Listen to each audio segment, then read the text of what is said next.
नमस्कार मंडळी, स्वागत आहे तुमचं आपल्या नवीन एका व्हिडिओमध्ये। तर आज आपण झटपट अशी होणारी पनीरची भाजी याची रेसिपी पाहणार आहोत। व्हिडिओ स्किप न करता शेवटपर्यंत नक्की पहा। आणि तुम्ही जर आपल्या चॅनलवर नवीन असाल तर आपल्या चॅनल सबस्क्राईब करायला मात्र विसरू नका। तर त्यासाठी घेतलेलं साहित्य म्हणजेच कांदे, टोमॅटो, तसेच हिरवी मिरची आणि आले लसणाची पेस्ट। तुम्हाला जितके भाजी करायची असतील तितक्या क्वांटिटीमध्ये तुम्ही ते घेऊ शकता। तर आता हे सर्व मी तळून घेतलेलं आहे, ज्याची आपल्याला पेस्ट करून घ्यायची आहे।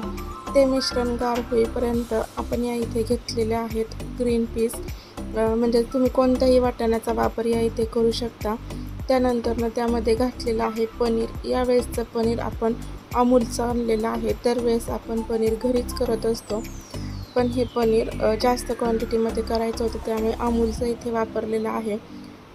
ही अशी जी आपण कांदा टोमॅटोची पेस्ट केली होती ही अशी तयार झालेली आहे। त्यानंतर कढईमध्ये तेल घातलं आणि त्यामध्ये आता ही पेस्ट आपण छान अशी परतून देणार आहे।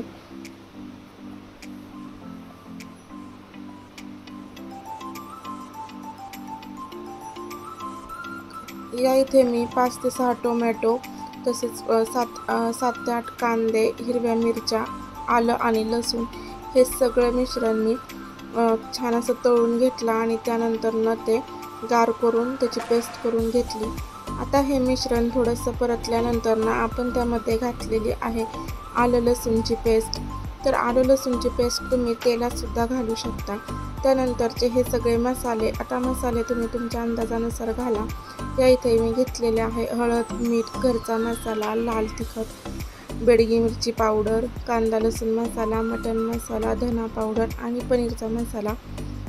तर जेवढे सगळे घरात मसाले आहेत तेवढ्या सगळ्याचा वापर मी या इथे केलेला आहे, कारण की आपल्याला करायची होती ही भाजी गडवणाऱ्यासाठी। तर तुम्हाला जर माझे रोजचे डेली ब्लॉग पाहायचे असतील तर तो सुद्धा आपला चॅनल आहे, तर त्याची लिंक मी या डिस्क्रिप्शन बॉक्समध्ये देईल। तुम्ही तो पण चॅनल आपला पाहून घ्या आणि तिथे पण जाऊन सबस्क्राईब करा। तर आता हे मसाले आपले छान असे परतले गेल्यानंतर आपण त्यामध्ये घालणार आहे जे पनीर आणि वाटाणा आपण हा स्वच्छ असा धुवून घेणार आहे, तो यामध्ये आता घालून घेऊयात।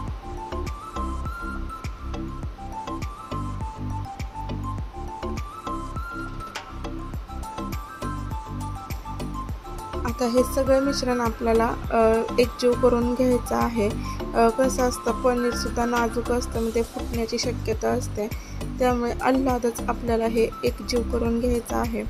आणि त्यानंतर यामध्ये पाणी आपण गरम करून सुद्धा टाकू शकतो, किंवा आपलं जे रेग्युलरचं पाणी आहे ते सुद्धा घालू शकतो।